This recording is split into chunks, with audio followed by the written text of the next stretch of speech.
Numbers chapter 22 verse 1 to 41. Verse 1. Then the Israelites traveled to the plains of Moab and camped along the Jordan across from Jericho. Verse 2. Now Balak son of Zippor saw all that Israel had done to the Amorites. Verse 3. And Moab was terrified because there were so many people. Indeed, Moab was filled with dread because of the Israelites. Verse 4.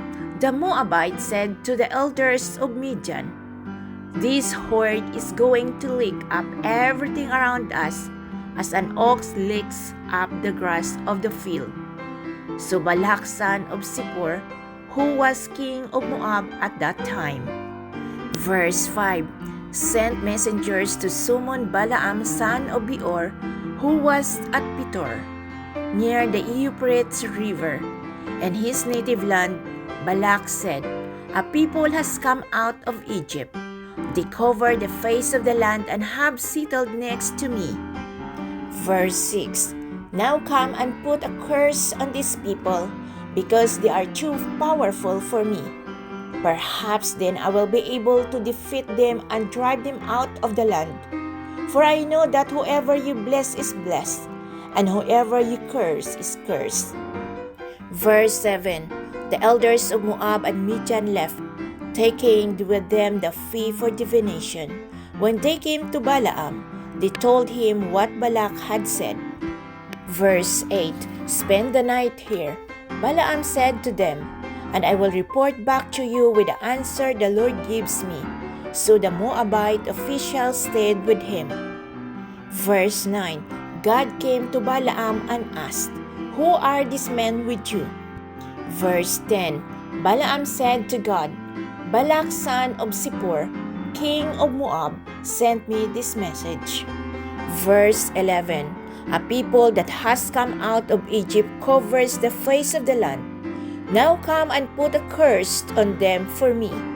Perhaps then I will be able to fight them and drive them away. Verse 12. But God said to Balaam, "Do not go with them. You must not put a curse on those people, because they are blessed." Verse 13.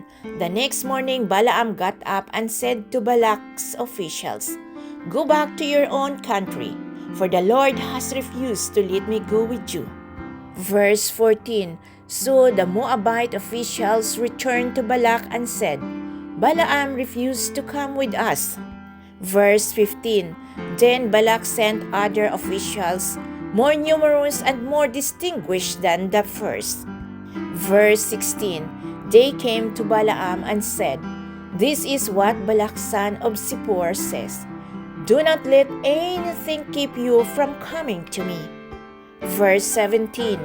Because I will reward you handsomely and do whatever you say. Come and put a curse on these people for me. Verse 18. But Balaam answered them, "Even if Balak gave me all the silver and gold in his palace, I could not do anything great or small to go beyond the command of the Lord my God." Verse 19. Now spend the night here so that I can find out what else the Lord will tell me. Verse 20. That night God came to Balaam and said, "Since these men have come to summon you, go with them, but do only what I tell you." Verse 21. Balaam got up in the morning, saddled his donkey, and went with the Moabite officials. Verse 22. But God was very angry when he went, and the angel of the Lord stood in the road to oppose him. Balaam was riding on his donkey, and his 2 servants were with him. Verse 23.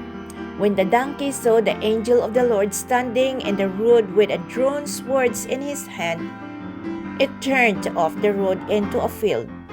Balaam beat it to get it back on the road. Verse 24. Then the angel of the Lord stood in a narrow path through the vineyards, with walls on both sides. Verse 25.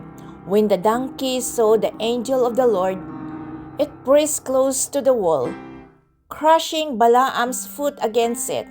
So he beat the donkey again. Verse 26.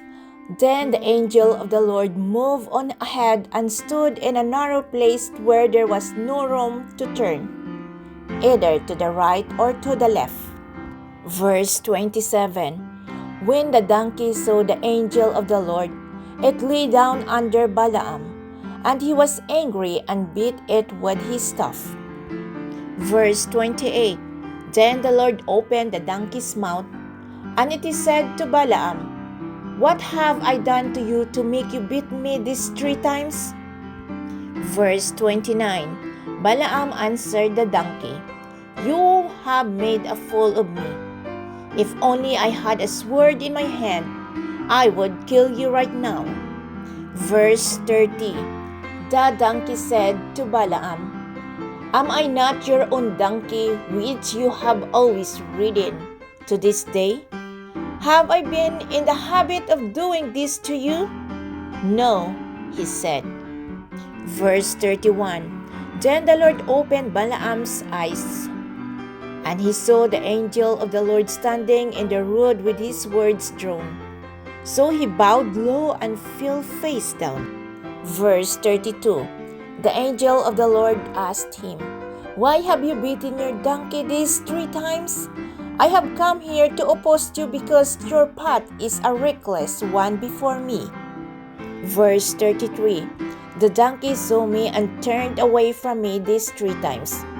If it had not turned away, I would certainly have killed you by now, but I would have spared it.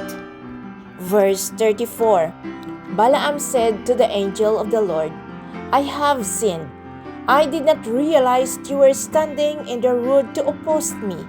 Now, if you are displeased, I will go back." Verse 35. The angel of the Lord said to Balaam, "Go with the men, but speak only what I tell you." So Balaam went with Balak's officials. Verse 36.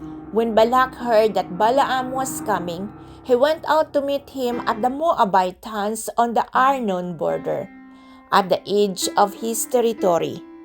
Verse 37. Balak said to Balaam, "Did I not send you an urgent summons? Why didn't you come to me? Am I really not able to reward you?" Verse 38. "Well, I have come to you now," Balaam replied, "but I can't say whatever I please. I must speak only what God puts in my mouth." Verse 39. Then Balaam went with Balak to Kiryat Huzot. Verse 40. Balak sacrificed cattle and sheep, and gave sums to Balaam and the officials who were with him. Verse 41. The next morning Balak took Balaam up to the Bamoth Baal, and from there he could see the outskirts of the Israelite camp.